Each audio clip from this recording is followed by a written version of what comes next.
पूनम जी, south Africa से। महाराज जी, भक्ति ज्यादा जरूरी है या सेवा? भक्ति करते करते सेवा छूट जाती है महाराज जी। भक्ति कैसी जो सेवा छोड़वा दे? सेवा को ही तो भक्ति कहते हैं। अपने कर्तव्य का ठीक से पालन करते हुए भगवान का स्मरण करना, इसी का नाम भक्ति है। भक्ति का मतलब केवल अगरबत्ती, धूप बत्ती और आरती घुमाना नहीं है। भक्ति का मतलब है यदि युद्ध का अवसर है तो अर्जुन से भगवान आदेश कर रहे हैं अपने भक्त को, माम निस्मर युद्ध च, मेरा स्मरण कर और अपने कर्तव्य रूपी युद्ध का पालन कर। अर्जुन को उपदेश कर रहे हैं। तो मान लो कोई आर्मी में है, कोई ऐसे डिपार्टमेंट में है जहां उसको युद्ध करना है, जहां उसको मारना है, दंड देना है, तो ये उसकी भक्ति है। उसके लिए आरती भक्ति नहीं है। तो भक्ति का हम लोगों ने बहुत कमजोर स्वरूप समझ लिया है कि अगरबत्ती और आरती लगाया इसी से हम भक्त हो गए। भक्त का मतलब ऐसा नहीं है। भक्त का मतलब है सोने से जागने तक, जागने से सोने तक जितनी क्रियाएं हैं वो सब धर्म पूर्वक करूंगा। अपने देश के लिए, अपने धर्म के लिए मैं अपने प्राणों को बलिदान कर दूंगा और नाम जप करते हुए धर्म पूर्वक चलता है, वो महान भक्त है। भक्ति को बहुत कमजोर मत समझाए। हम कह रहे कभी तुम मंदिर ना जाओ, जाओ अच्छी बात है, लेकिन तुम्हें समय नहीं मिलता है मत जाओ। तुम्हें समय नहीं मिलता मत आरती करो, लेकिन जवान से राधा राधा नाम उच्चारण हो रहा, अपने कर्तव्य का पालन कर रहे हो, आपको भगवत प्राप्ति होगी। इस बात को समझना है। चाहे व्यापार हो, नौकरी हो, किसानी हो, जो भी आप कर्म कर रहे हो वो भगवान को समर्पित कीजिए, यत् करोषि, और नाम जप कीजिए, हो गई भक्ति। भक्ति को आप एक छोटे दायरे में मत बांधिए। ये छोटे दायरे में बांध दिया गया है कि थोड़ा इत्र, थोड़ा चंदन, थोड़ा इसी का नाम भक्ति नहीं। महान भक्त अर्जुन जैसा भक्त कौन होगा? भगवान के आदेश पर ऐसे ऐसे महापूजनीय लोगों का वध हुआ, पूजनीय लोगों का, जिन्होंने अंगुली पकड़ के अर्जुन को चलाना सिखाया, जिन्होंने प्रत्यंचा चढ़ाना सिखाया, द्रोणाचार्य, उन तक का वध करवा दिया अधर्म के पक्ष में होने पर। भक्ति को समझना पड़ेगा। भक्ति का अगर सही स्वरूप समझोगे तो सामने भगवान भी आ जाए, अगर विपक्ष में है तो हम उनको भी ललकार देंगे, उनसे भी लड़ जाएंगे। जैसे भीष्म पितामह जी ने तान तान के भगवान के शरीर पर बाण मारे, और भगवान के महाभागवत भक्त है। श्री कृष्ण भक्त होते हुए भी श्री कृष्ण को मारा बाणों के द्वारा। यह है भक्ति का असली स्वरूप। क्योंकि मैं आपका पर्सनल हूं, आपके आदेश का और आपके हुक्म को मैं नहीं टाल सकता। जैसे जय और विजय, रावण और कुंभकर्ण बनते हैं तो भगवान राम का विरोध करते और जानते हैं कि स्वरूप से मैं जय विजय हूं और ये मेरे स्वामी भगवान नारायण है, भगवान हरि है। लेकिन लीला में अगर आ गए तो कहा राम रन हतोपचारी, अंतिम समय तक बोल करके वो यही गया। तो हमें जो रोल मिले, जो स्वांग मिले, वो हमें अच्छी तरह करना चाहिए इस संसार में। चाहे किसान हो, चाहे व्यापारी हो, चाहे नौकरी हो, ईमानदारी से करे, धर्म पूर्वक करे, घूसखोरी ना करे, अधर्माचरण ना करे, नाम जप करे, तो हमें भगवत प्राप्ति हो जाएगी, चाहे जो कोई हम हो। क्योंकि हम अपने कर्तव्य का पालन कर रहे हैं। कर्तव्य का पालन छूट जाए, मुझे ऐसा नहीं लगता। क्योंकि भक्ति करने वाले अर्जुन जी भगवान से कहते मैं संन्यास ले लूं, युद्ध नहीं करूंगा। भगवान ने मना किया, तुम्हें संन्यास नहीं लेना, युद्ध करना है। इसका मतलब भगवान प्रधानता कर्तव्य कर्म की करवाना चाहते हैं। समाज को अपने कर्तव्य कर्म को करते हुए नाम जप करना। अब पति की अवहेलना, समय से उनको ऑफिस जाना, टिफिन न तैयार करना, उनके अनुकूल न रहना और पूजा का विस्तार खोल के बैठ जाना, ये भक्ति नहीं सिखाती। भक्ति सिखाती सबसे पहले उठो, उठकर भगवत चिंतन करो। अब ये विचार करो कि हमारे परिवार के किस सदस्य को कौन सी सेवा पहले चाहिए, उसका पति के लिए टिफिन बनाओ, उनको दोपहर के पानी की व्यवस्था, सुबह उनको नाश्ता कराओ। जब वो चले जाएं, बच्चे स्कूल चले जाएं, तब ठाकुर जी का पर्दा खोलो, फिर आरती पूजा करो। अब अगर ऐसी भक्ति करोगे जिसमें कर्तव्य छूट जाता है तो वो भक्ति फिर घर में कलह पैदा कर देगी, अशांति पैदा कर देगी। और भक्ति कलह और अशांति के लिए नहीं है, भक्ति शांति और आनंद के लिए है। तो इसलिए हमारी बात को समझिएगा। भक्ति को ये ना समझिएगा केवल मूर्ति में ही भक्ति है, केवल तुम्हारे घर के सिंहासन में ही भक्ति है। क्या पति में, सास में, ससुर में, परिवार के जनों में या पत्नी में क्या भगवान नहीं है? अगर उनमें आप भगवान नहीं देखते हैं तो सिंहासन में कहाँ भगवान देख पाओगे? फिर तो तुम्हारा सब नाटक हो जाएगा, असली भक्ति नहीं होगी। अर्जुन पांडे जी उज्जैन से, राधे राधे महाराज जी। महाराज जी, संत किसे कहते हैं? क्या संत वेश को कहते हैं, व्यक्ति को कहते हैं, या संत स्थिति है? वेश तो आचार्य परंपरा से हम लोगों को प्राप्त है, पर वास्तविक जो संत का स्वरूप है वो उनके लक्षणों से है, वेश से पूरा नहीं है। अगर वेश संत का है और लक्षण संत के नहीं है तो हम उसे संत नहीं कह सकते। वेश संत का नहीं है पर लक्षण संत के हैं तो हम उन्हें संत कह सकते हैं। संत के लक्षण हैं निर्मोह, वो किसी से मोह नहीं करते, सब में भगवत भाव करते हैं। लेकिन संत कहा भी जाता है निर्मोही अखाड़ा, उनके अंदर मोह नहीं होता। मोह अज्ञान जनित होता है। मोह मूल बहुशूल प्रद त्यागो उत्तम अभिमान, भजहु राम रघुनायक कृपा सिंधु भगवान। भगवान का भजन मोह त्याग से होता है। तो जो संत जन होते हैं वो अपने शरीर का मोह और सर्व शरीरों का मोह, वो मोह त्यागी होते हैं।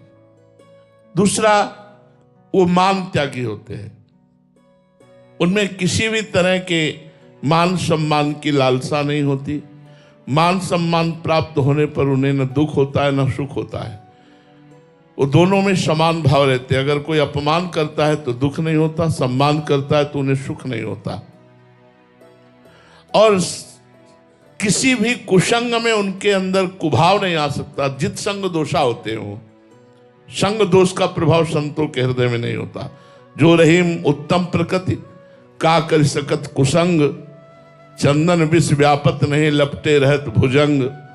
ऐसे ही चाहे जितने भी गलत आचरण वाले उनके साथ हो जाएं तो भी उनके मन में कभी गलत आचरण का भाव नहीं आएगा। ऐसे वो संत होते हैं। निरंतर अपने स्वरूप में या भगवान के चिंतन में जो डूबे होते हैं वो संत होते हैं। जिनके अंदर किसी भी तरह की कोई कामना नहीं होती लोक परलोक की, वो संत होते हैं। समस्त दुखों को भगवान का कृपा प्रसाद समझकर सहन करना, तितिक्षवा, ये संत का बहुत बड़ा लक्षण है। गर्मी, सर्दी, मान, अपमान, निंदा, स्तुति, रोग, शोक, दुख सब एक साथ टूट पड़े तो भी वो विचलित नहीं होंगे। भगवान का चिंतन नहीं छूटेगा। भगवान के चिंतन में रत रहते हुए समस्त दुखों को सह लेना। और सबसे बड़ा गुण होता है भगवान का स्मरण। एक क्षण के लिए भी भगवान का स्मरण न छोड़ना। समस्त द्वंद्वों में समान भाव रखना, सुख दुख में समान भाव रखना, मोह रहित होना, मान रहित होना, किसी भी दोष का प्रभाव संग दोष न पड़ना, समस्त कामनाओं का त्याग हो जाना, निरंतर आत्मस्वरूप भगवान में चित्त का रमण करना, यही संतों के लक्षण है। ये जो बाहरी कपड़ा जो है ये हम अपने आचार्य परंपरा से प्रदत्त वेश को धारण किए हुए हैं। ये आचार्य परंपरा से प्राप्त वेश है।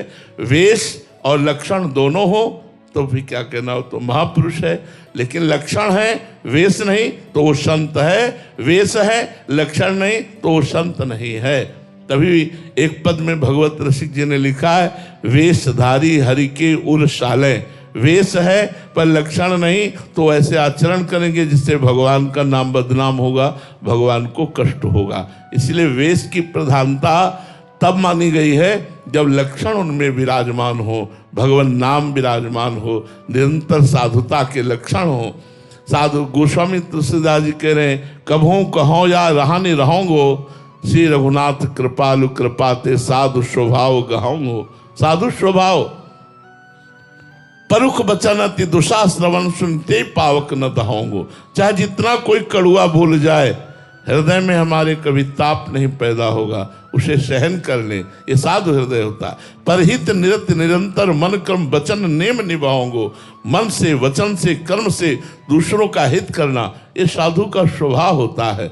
जथा लाभ संतोष सदा काहू सो कछु न चाहोगे, चाहे जैसी परिस्थिति प्रभु दे दे उसी में राजी हैं, उन्हें संत कहते हैं। जो इन सब लक्षणों से युक्त होते हैं वो भगवान के निज पार्षद होते हैं, चाहे वेश हो या ना हो। जैसे विभीषण जी का वेश नहीं है साधु का, जब भगवान के समीप आए तो राजमंत्री वेश में है। रावण राजा है और उनके भाई भी हैं विभीषण जी, और मंत्री भी हैं, तो राजमंत्री के वेश में हैं। लेकिन जब भगवान से मिले तो श्री भगवान ने कहा, तुम सारीखे संत प्रिय मोरे, धरो देह नहीं आननी हो रे। तुम्हारे जैसे संतों के लिए मैं अवतार धारण करता हूं। विभीषण जी को संत कहा भगवान ने, वेश नहीं है, लक्षण है सब संत के। कैसे लक्षण?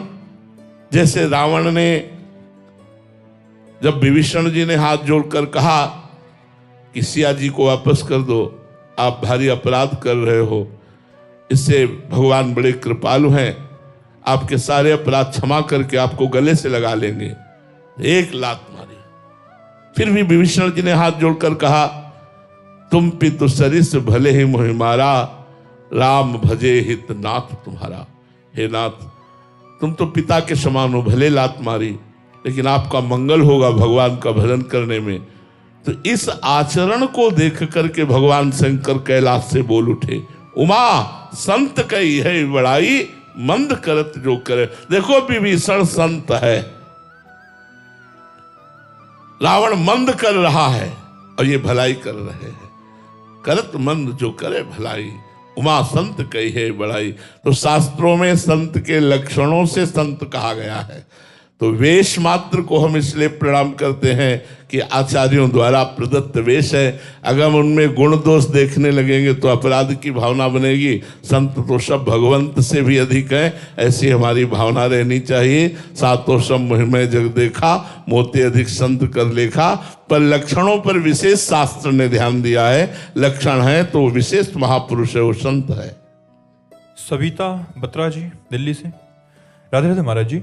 महाराज जी, भगवान की ही मर्जी में राजी रहना, ऐसा महाराज जी थोड़ा मुश्किल लगता है। बड़ा कठिन, बड़ा वही आपने मुश्किल कहा, हमने कठिन कहा। बड़ा कठिन लगता है। अपनी मर्जी को भगवान की मर्जी में मिला दे, क्या कहना है फिर। उससे जैसा संत कहा है, उसके जैसा संत कहा है, जिसने हम राजी हैं उसी में जिसमें तेरी रजा है। ये बहुत बड़ी बात हो गई। ऐसा हो सकता है, कठिन है पर नामुमकिन नहीं, कठिन है। यदि हम संतों का संग करें, भगवान की महिमा सुने, भगवान का नाम कीर्तन करें, नाम जप करें, तो हमारा अहंकार भगवान को समर्पित हो जाएगा।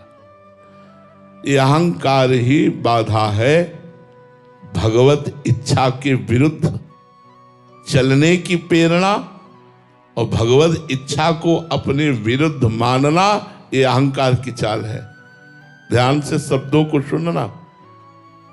भगवत इच्छा के विरुद्ध चलना और भगवत इच्छा को अपने विरुद्ध मानना, ये दोनों चालें अहंकार की हैं। और जब अहंकार समर्पित हो जाता है तो हृदय में आता है, जोई जोई प्यारो करे सोई मोहि भावे। जो जो प्यारे करते हैं वो मुझे अच्छा लगता है। चाहे वो बाहर से देखने में बड़ा भयावना हो, भारी विपत्ति हो, भारी अमंगल हो, लेकिन भक्त को उसमें भी मंगल दिखाई देता है, क्योंकि भगवान के द्वारा किया हुआ विधान कभी अमंगलकारी नहीं हो सकता। ये अहंकार ही बाधा है। ये अहंकार समर्पित हो जाए तो सर्वत्र राधा ही राधा है। ये अहंकार समर्पित हो जाए, बस इसी अहंकार समर्पण की साधना है कि खूब नाम जप करो, नाम कीर्तन करो, भगवत कथा सुनो, भगवत कथा गाओ, संतों का संग करो, संतों की सेवा करो, जिससे तुम्हारा हृदय पवित्र हो जाएगा। और पवित्र हृदय ही, निराभिमानी हृदय ही ज्यों ज्यों राखत हो त्यों त्यों रहियत हो हरि, ऐसा अनुभव करता है कि जैसे मुझे रख रहे हो मैं उसी में राजी हूँ, उसी में संतुष्ट हूँ।